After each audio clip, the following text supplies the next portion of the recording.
Hello friends, welcome to our YouTube channel SS computer classes. तो आज की हमारी वीडियो होगी important questions of computer for all competitive exams.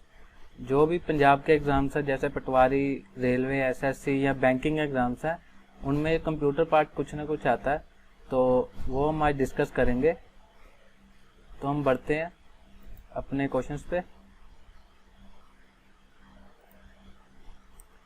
First question हमारे पास है 1 micron is equal to 1 micron equal to होता है 10⁻⁻⁻⁶ के।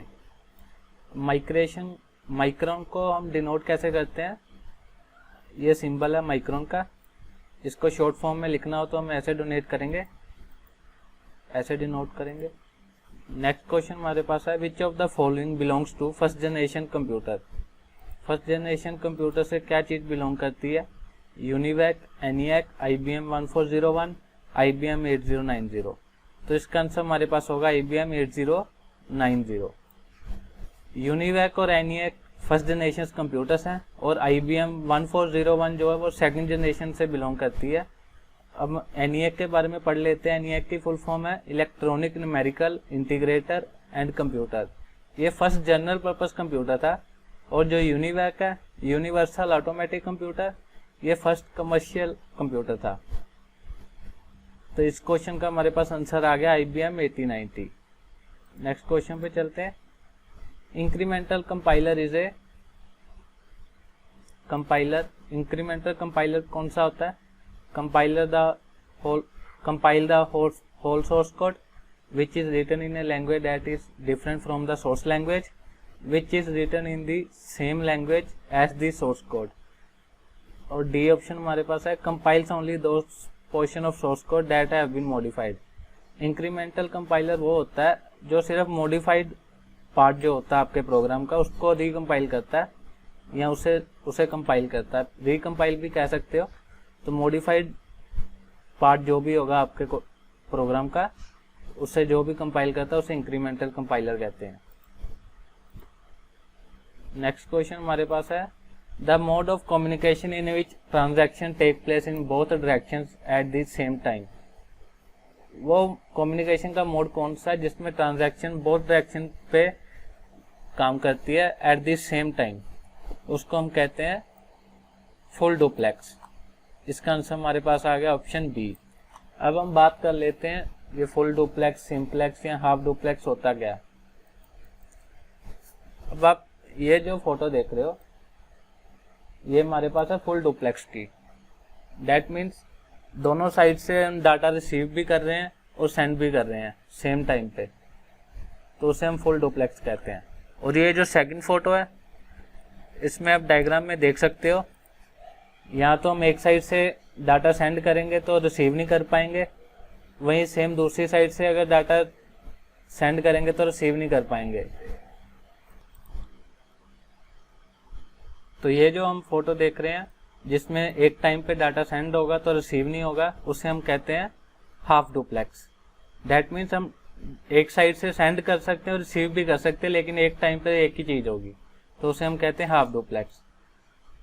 और ये जो थर्ड पिक्चर आप देख रहे हैं जिसमें वन डायरेक्शन ओनली लिखा है, ये है सिंप्लेक्स मोड, कि हम एक साइड से सिर्फ सेंड कर सकते हैं, ना हम उस साइड से रिसीव कर सकते हैं, कुछ भी नहीं कर सकते, सिर्फ सेंड कर सकते हैं।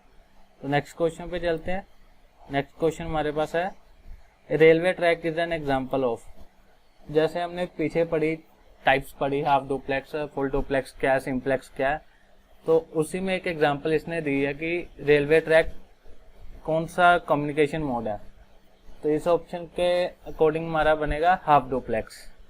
दैट मीन्स जो एक रेलवे ट्रैक है उसमें ट्रेन आ भी सकती है, जा भी सकती है, लेकिन आना जाना दोनों साइड से एक टाइम पे दोनों साइड से नहीं आ सकती, या तो वो आएगी या जाएगी। डुप्लेक्स है लेकिन सेम टाइम पे नहीं है, तो इसे हम क्या कहेंगे? Half duplex. नेक्स्ट क्वेश्चन पे चलते हैं। नेक्स्ट क्वेश्चन हमारे पास है which of the following command is used for current time.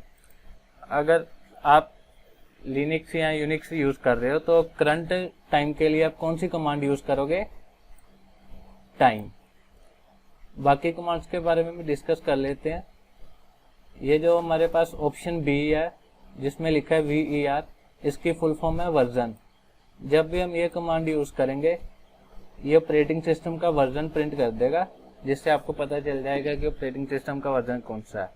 और जो कॉपी कमांड है उससे हम शॉर्ट के सीपी भी लिखते हैं, जो कॉपी पर्पस के लिए यूज किया जाता है। और जो फॉर्मेट कमांड है इसे हार्ड डिस्क फॉर्मेटिंग के लिए यूज किया जाता है। जैसे अगर आपने हार्ड डिस्क को फॉर्मेट करना हो लिनक्स या यूनिक्स में तो फॉर्मेट कमांड को यूज किया जाता है। नेक्स्ट क्वेश्चन पे चलते हैं। The latest version of MS DOS was. तो लेटेस्ट वर्जन MS DOS का हमारे पास है 6.22।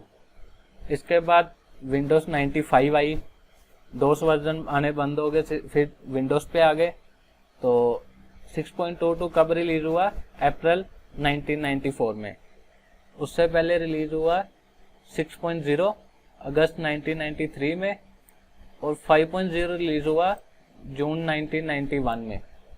और ये जो ऑप्शन सी है हमारे पास 6.11, ये कोई वर्जन नहीं है, ये ऐसे कंफ्यूज करने के लिए आपको डाला गया ऑप्शन। नेक्स्ट क्वेश्चन हमारे पास है, by default which type of document is created by MS word. By default MS word के कौन सा डॉक्यूमेंट क्रिएट किया जाता है? .doc। तो इसका आंसर हमारे पास आ गया ऑप्शन ए। जो MS वर्ड होता है बाय डिफॉल्ट और .doc की एक्सटेंशन प्रोड्यूस करता है। नेक्स्ट क्वेश्चन पे चलते हैं। नेक्स्ट क्वेश्चन हमारे पास है, which of the following is popular DOS based spreadsheet. तो DOS बेस्ड स्प्रेडशीट कौन सी है? लोटस 123। इसका आंसर हमारे पास आ गया ऑप्शन डी। नेक्स्ट क्वेश्चन हमारे पास है, what is the another name of computer volatile memory. जो कंप्यूटर की वोलेटाइल मेमोरी होती है उसका अनदर नेम क्या है? तो ऑप्शन पढ़ने से पहले हम एक बार पढ़ लेते हैं कि वोलेटाइल मेमोरी होती क्या है। Volatile memory is a type memory which contents are erased when the system power is turned off. Volatile memory वो होती है कि जब तक आपका पीसी या लैपटॉप आपका ऑन है तब तक वो मेमोरी में डाटा रहेगा, जैसे ही आपने पावर ऑफ कर दी वो डाटा इरेज हो जाएगा। और नॉन वोलेटाइल मेमोरी वो मेमोरी है जो डाटा को सेव करके रखती है, चाहे आपका पीसी ऑन है चाहे बंद है। तो हमारा आंसर होगा वोलेटाइल मेमोरी का रैम। हमें पता है कि रैम तब तक डाटा स्टोर करके रखती है जब तक हमारा पीसी ऑन है या उसे पावर मिल रही है। जैसे ही हम ऑफ करेंगे रैम से सारा डाटा इरेज्ड हो जाएगा। और बाकी जो ऑप्शन है जैसे option A PROM, ROM, hard disk drive, ये नॉन वोलेटाइल मेमोरीज है। तो नेक्स्ट क्वेश्चन हमारे पास है, transistors is used in which generation. Transistors कौन सी जनरेशन में यूज किए जाते थे? तो इसका आंसर हमारे पास आएगा सेकंड जनरेशन में ट्रांजिस्टर्स यूज किए जाते थे। नेक्स्ट क्वेश्चन हमारे पास है, vacuum tubes is used in which generation. Vacuum tubes use किए जाते थे फर्स्ट जनरेशन में। नेक्स्ट क्वेश्चन है हमारे पास, integrated circuit is used in which generation. जो आईसी हम कहते हैं इंटीग्रेटेड सर्किट को शॉर्ट फॉर्म में आईसी कहते हैं, वो कौन सी जनरेशन में यूज किए जाते थे? थर्ड जनरेशन में। नेक्स्ट क्वेश्चन है हमारे पास, microprocessor is used in which generation. Microprocessor कौन सी जनरेशन में यूज किए जाते थे? फोर्थ। नेक्स्ट क्वेश्चन पे चलते हैं। नेक्स्ट क्वेश्चन हमारे पास है, artificial intelligence is used in which generation. Artificial intelligence use की जाती थी फिफ्थ जनरेशन में, जो कि अभी लेटेस्ट डेवलपमेंट में है। फिफ्थ जनरेशन अभी करंटली डेवलपमेंट में है, सिक्स्थ अभी आई नहीं है, फिफ्थ ही डेवलपमेंट में है। तो नेक्स्ट क्वेश्चन हमारे पास है, द फर्स्ट कंप्यूटिंग डिवाइसेस। जो फर्स्ट कंप्यूटिंग डिवाइस हमारे पास था वो कौन सा था? अबेकस। इसका आंसर हमारे पास आ गया ऑप्शन ए। नेक्स्ट क्वेश्चन पे चलते हैं, विच of the following were not used in first generation computer. First generation computer में ऑप्शंस में से कौन सी चीज यूज नहीं की जाती? पहला ऑप्शन हमारे पास है वैक्यूम ट्यूब्स, जो कि हमने अभी पढ़ा, वैक्यूम फर्स्ट जनरेशन में वैक्यूम ट्यूब्स यूज की जाती है। ऑप्शन बी हमारे पास आ गया मैग्नेटिक कोर्स। ये बेसिकली एक रैम की फॉर्म है जो शुरू में रैम से पहले जो मेमोरी यूज की जाती थी उसे कोर मैग्नेट कहा जाता था, यानी कि मैग्नेटिक कोर्स। तो ये भी फर्स्ट जनरेशन में यूज होती थी। ऑप्शन सी हमारे पास है पंच्ड पेपर टेप। ये जो पंच्ड पेपर टेप है, ये बेसिकली एक पेपर रोल होता था स्टार्टिंग में, जिसमें डिफरेंट टाइप ऑफ होल्स होते थे जो डाटा को स्टोर करने के लिए यूज किए जाते थे, इनपुट या आउटपुट डाटा देने के लिए। तो ये भी फर्स्ट जनरेशन में यूज किए जाते थे। तो इसका आंसर हमारे पास आ जाएगा ऑप्शन डी। नेक्स्ट क्वेश्चन पे चलते हैं। What is the layer of computer between hardware and the user program. Hardware और यूजर प्रोग्राम में कौन सी लेयर काम करती है कंप्यूटर की, वो हमारे पास आंसर है इसका ऑपरेटिंग सिस्टम। कि जो ऑपरेटिंग सिस्टम होता है वो हार्डवेयर और यूजर प्रोग्राम को इंटरेक्ट करने में हेल्प करता है। ऑपरेटिंग सिस्टम के बिना हार्डवेयर और यूजर प्रोग्राम आपस में इंटरेक्ट नहीं कर सकते। तो नेक्स्ट क्वेश्चन हमारे पास है, the operating system is the type of. जो ऑपरेटिंग सिस्टम है कौन सी टाइप है, एप्लीकेशन सॉफ्टवेयर वो नहीं है। एप्लीकेशन सॉफ्टवेयर होते हैं जो आप प्रोग्राम डिफरेंट भरते हो, जैसे MS ऑफिस हो गया या आपका फोटोशॉप हो गया, डिफरेंट टाइप ऑफ सॉफ्टवेयर भरते हो, वो आपके एप्लीकेशन सॉफ्टवेयर होते हैं। कम्युनिकेशन सॉफ्टवेयर नहीं हो सकता ऑपरेटिंग सिस्टम। तो हमारा आंसर होगा सिस्टम सॉफ्टवेयर। ये एक सिस्टम है, ऑपरेटिंग सिस्टम पूरा का पूरा सिस्टम है जो एप्लीकेशन सॉफ्टवेयर को रन करने में हेल्प करता है। तो नेक्स्ट क्वेश्चन हमारे पास है, which of the following is suitable after you install new drivers. कि जब आप न्यू ड्राइवर्स इंस्टॉल करते हो तो इन ऑप्शंस में से कौन सी चीज आपके लिए बेनिफिशियल रहेगी। तो इसका आंसर हमारे पास आएगा रीस्टार्ट। क्योंकि कई बार होता है कि आप जो ड्राइवर इंस्टॉल कर लेते हो वो उसी वक्त वर्क नहीं करते, आपको एक बार सिस्टम रीस्टार्ट करना ही पड़ता है। तो ये अच्छा रहता है कि आप जब भी ड्राइवर इंस्टॉल करो तो सिस्टम को एक बार रीस्टार्ट करो। शट डाउन आप तभी करते हैं जब आपका काम खत्म हो जाता है, शट डाउन इसमें मैटर नहीं करता। और ऑप्शन सी हमारे पास है स्लीप।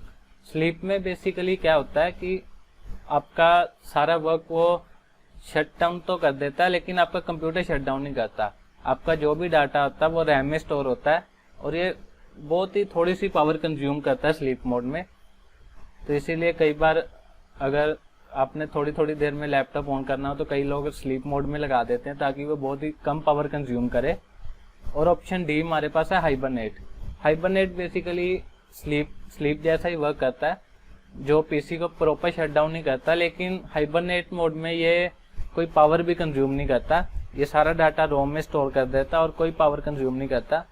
इसीलिए स्लीप और हाइबरनेट ये दोनों डिफरेंट चीजें हैं। ये पेपर में आ सकती है, आपको पता होनी चाहिए। तो आज के क्वेश्चंस हमारे यहीं पे खत्म होते हैं। तो जैसा कि हमने आपको पहले कहा था कि हम इस चैनल पे बहुत ही जल्दी जीके की क्लासेस स्टार्ट करने वाले हैं। तो हम वो क्लासेस स्टार्ट कर चुके हैं। जिन लोगों ने नहीं देखी वो प्लीज़ जाके देखें, और जो लोग चैनल पे पहली बार आए प्लीज़ चैनल को सब्सक्राइब करें और बेल आइकन को दबाएं ताकि आपको आने वाली वीडियोस जल्दी मिल सके। Thank you so much.